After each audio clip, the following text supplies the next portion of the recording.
Hello GATE aspirants, welcome back to the fast track revision course for GATE exam, and the subject running is control system. This is lecture number 1st of chapter 3, and the topic that we will cover in this lecture is second order system, damping ratio, dominant pole concept, and then lastly we will see the type of system. So let's start one by one. The first topic that is on your screen itself, and that is second order system. So basically when we will call a system as a second order system, so if the input output relation of a given system is defined in a differential equation form, means differential equation is written for an input output relation of a given system, and if the differential equation is of second order, then the system will be called second order system. As we can see on the slide itself, that this is the differential equation written for the given system having output yt and input xt, and this differential equation, we can see that the highest order of this differential equation is of second order, so it will be called second order differential equation, and the system will be called as second order system. Now this was the case when it was represented in time domain in differential equation form. Now how we can see how we can say a system as second order system by saying its transfer function itself. So first of all, we will have to convert the system into its transfer function, and then we will try to find that whether it is of second order or not. So for given second order differential equation, we have converted it into Laplace transform, because as we know that transfer function of any system is output Laplace transform upon input Laplace transform. So for getting that result, we will have to first convert the given differential equation into Laplace transform. So a naught, of course it is a constant, so same a naught has been written here. Now d2y upon dt square, this is the differentiation, second order differentiation of y. So we must remember it that if we are talking about this dy upon dt, then it is differentiation of y. So when we will try to find the Laplace transform of it, then the result will be as y. This y is in time domain, and this y is of course in s domain. So overall differentiation of a given variable when converted in Laplace transform, then that variable Laplace transform will be multiplied with s. So this is basic Laplace transform conversion, and you must know it. Now when we are talking about the double differentiation, that is d2y upon dt square, then its Laplace transform will be s square ys, means ys will be multiplied with the s square. So same way we have converted it, the d2y upon dt square has been converted as s square y, s y is of course taken in common, so s square ys, then a1 is constant written here, dy upon dt converted into s domain, means Laplace transform, so s ys, again y as common, and finally a2 is a constant and y is in t domain converted into y in s domain. So this way we have taken y completely as common, and in bracket we have a naught square s square plus a1s plus a2, and finally in right hand part x is in time domain, and that x has been converted into Laplace transform, so we have got the x in s domain written in capital letters. So finally the transfer function y upon x will be 1 upon the entire will go as denominator, and a naught s square plus a1s plus a2. So this is transfer function of second order system. So we can observe here that the denominator polynomial is of second order in terms of s, we can say. So overall a second order system can be defined in two ways. First, if written in the differential equation form, then it is of second order differential equation. Otherwise, if the transfer function has been defined, then the denominator must be of second order, means denominator polynomial must be of second order in terms of s, then we will call the transfer function as second order system. So this was the basic definition of second order system. Now we see the standard form of the second order system transfer function. So this is the standard form of second order transfer function system, And here we can see that we have two constants, omega n and xi. Omega n is basically the oscillation frequency or not natural frequency, and xi is damping ratio. So a new word damping has been defined here, and the literal meaning of damping is basically lowering the amplitude of oscillation. So if we are talking any oscillation, so this will be in this way, means we are talking, then it will be continuously oscillating with some fixed amplitude. But when we are talking about damping, means if the oscillation has been damped, then in that case the oscillation will continuously start decreasing. And if this type of things happen, then we say that the system has been damped and the oscillation has been damped. So this will be done due to this ratio, that is damping ratio. If damping ratio would be not present, suppose damping ratio is not present here, means it is 0, then this part will become 0, and then we will have s square plus omega n square. So if the system is in this form, that 4 upon s square plus 4, then system will be purely oscillating. We will see it later, but for up to this point we must know this standard transfer function form. And related to this standard transfer function form, some question has been asked in the previous GATE exam, so let's check one question related to it. So the question is on your screen. You can see here that an open loop transfer function of a unity negative feedback system is given. So open loop transfer function is given, so we will have to first convert it into closed loop transfer function, or you can say overall transfer function of the system.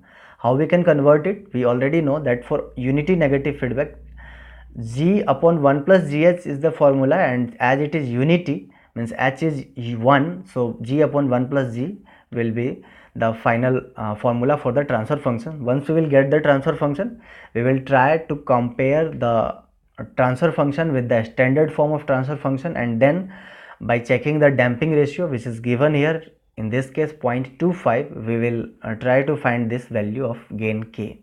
So let's check the solution of this question.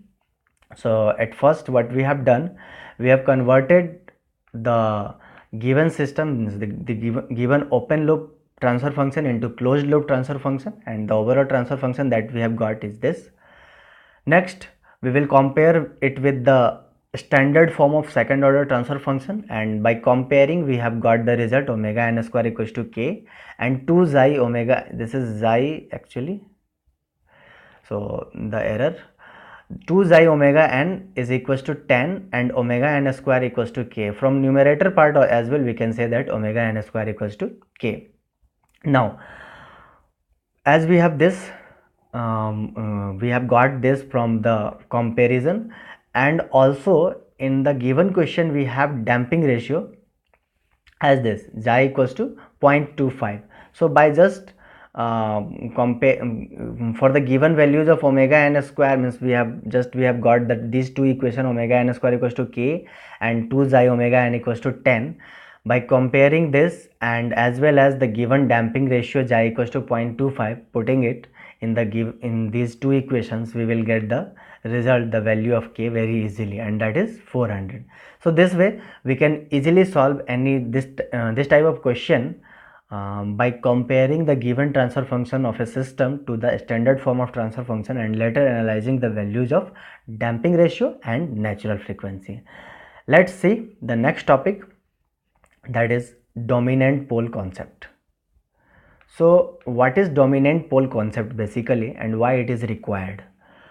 So suppose we have just studied the second order system, and we can say that the analysis of second order system is somehow simpler, or if we will go to the first order system, then it will be more simple. So once we will go to the higher orders, means third order, fourth order, fifth order, then this will become more complicated to analyze the entire system. So for analysis of higher order system, what we will do, we will try to convert the higher order system into the lower order system, and that lower order system can be analyzed very easily, and then we can get the desired result or the time response, whatever we want. So basic target or goal, our goal is to what? Convert the higher order system into the lower order system, and that is the basic reason behind this dominant pole concept, and that I have written in the first point itself, that this is used for the approximation of higher order system to a lower order system and how it can be done.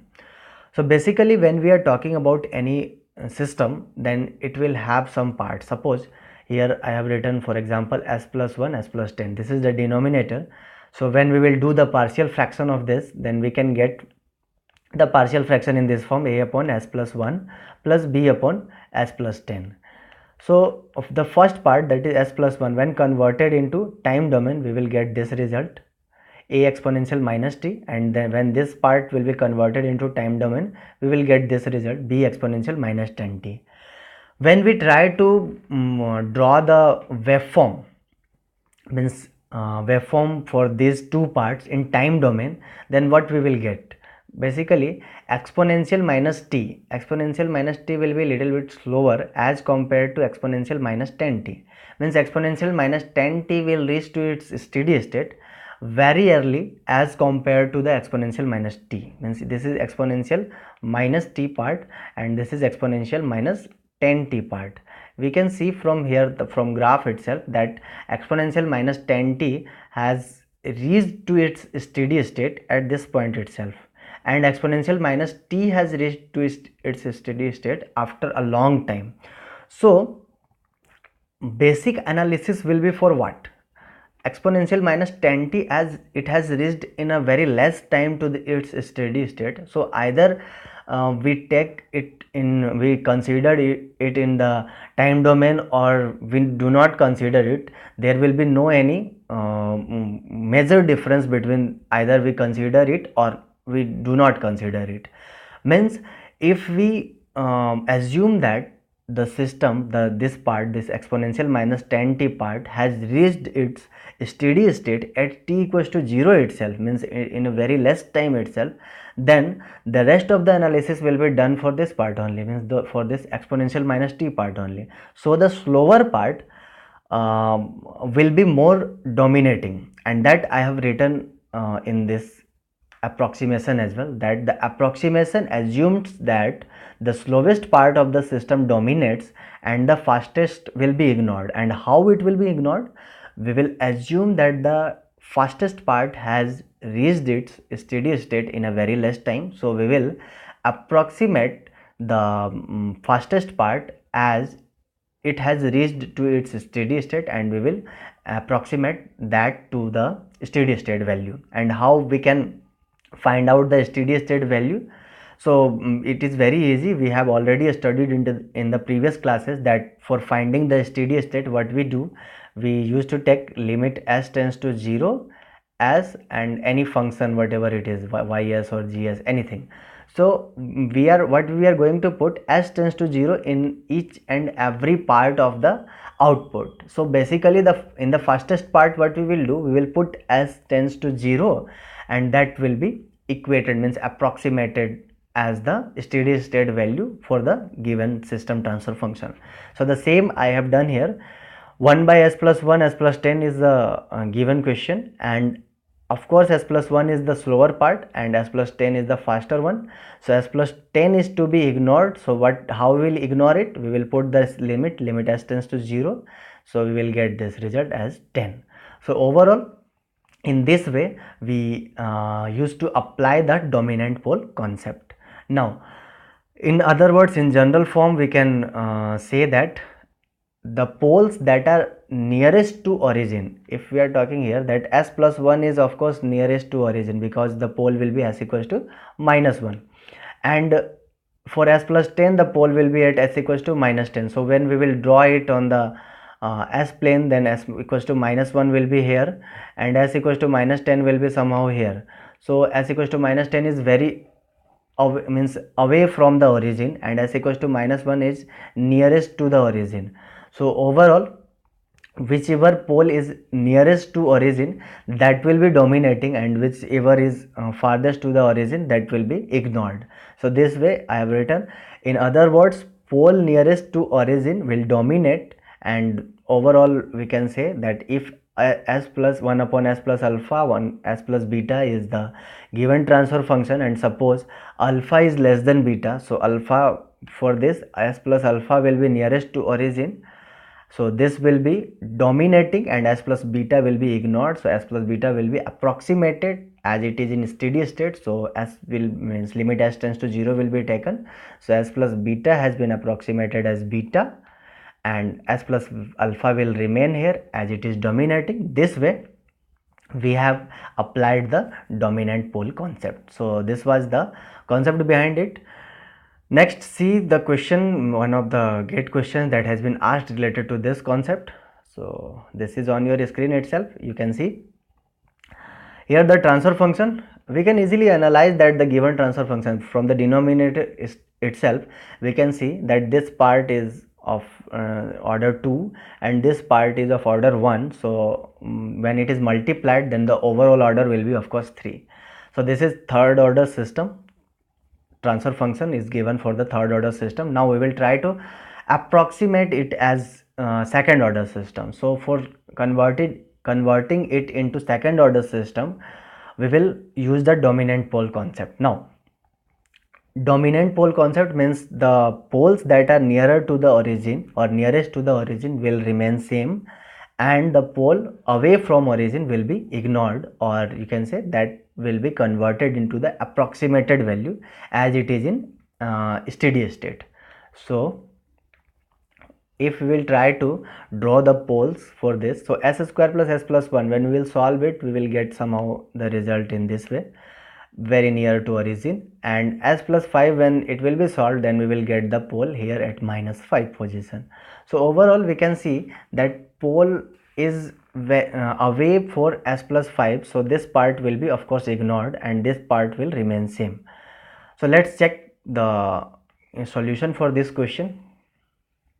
So here we have s plus 5. What we have to do is we have to s plus 5, we have to ignore s plus 5. So s plus 5 has been approximated as 5 by putting limit s tends to 0, means assuming it as it is in steady state, and the remaining part has been put as it is same. Okay, so overall we have got the final result, that is 1 upon s square plus s plus 1. So this is the second order approximation for a given third order system. Now come to the next topic, that is type of system. So depending on the values of damping ratio for a system, we define the type of the system. So here we have on the screen itself undamped system. First one, when the value of xi is equals to 0, then the system will be called undamped, and in that case the system will be purely oscillating. The graph will be in this way. Underdamped system means when the value of xi is between 0 and 1, then the system will be oscillating, but it will be damped oscillation, and finally after some time it will become some constant, but initially it will be oscillating. So this is the graph for underdamped system. Next, critically damped system. Critical means it has just reached from oscillation to non-oscillation, means here we can see that it has just reached to non-oscillation, there is no oscillation in this part. So below xi, means xi below 1 will have some oscillation, but damped oscillation. If we are considering xi greater than 1, then in that case there will be no oscillation. At xi equals to 1, just reached to the non-oscillation, so it will be called critically damped system. Last, the overdamped system, just I say that for the overdamped system, means xi greater than 1, again the system will be non-oscillating. So overall, by studying the entire, we can say that xi equals to 0 will have pure oscillation, xi 0 to 1 will have oscillation but damped oscillation. For xi equals to 1 and xi greater than 1, for both there is no oscillation, as we can see. So how we can differentiate between these two? So for differentiating between these two, what we have to observe here, that the xi greater than 1, as much as xi will be greater than 1, the system will become slower. So we can compare here by just checking that for critically damped system, the system had reached its steady state in a very less time, whereas for over damped system, that is xi greater than 1, system has reached to its steady state after a long time. So the over damped system is slower as compared to the critically damped system. So while drawing the waveform or comparing the waveform, we must remind this point as well. So let's check one question that has been asked related to this waveform technique and the type of system itself. So here we have the question. Group 1, this is group 1, defines the transfer function of the system. These are the transfer function of the four systems P, Q, R and S. And group 2 defines the waveform of the output of the system. So here we can see very well, and this is of course the step response, because we have to reach finally, means the input of the system is unit step and we have reached to 1 in steady state. That's why the graph or waveform is in this way. So for the first part, first of all we will consider this first part and then we will try to find the damping ratio. Once we will get the damping ratio, we can easily say that which type of system it is, that for xi equals to 0 and undamped system and so on, just we have studied. And once we will say that it is undamped system, then the waveform we have already studied for the undamped, overdamped, all type of damping systems. So let's check the solution for the given question. So comparing the given transfer function with the second order standard form of transfer function. So let's see, this is the standard form of transfer function for the second order system, and this was the given transfer function of a system. So from by comparing this with this, we can easily say that xi equals to 0, and if xi is 0, then the system is of course undamped, the system is undamped, and if the system is undamped, then the waveform will be of course oscillating. Next we come to the Q. So by comparing, we will get xi for Q as 1.67. So we can observe that this is overdamped system because it is greater than 1, and for overdamped system we have got the result that this will not oscillating and it will be slower as compared to the critically damped system. So it will be slower, so we will reach 1 after a long time. Next, R xi is equals to 1, so this is critically damped, so of course this will be again non-oscillating, but it will be faster as compared to this Q.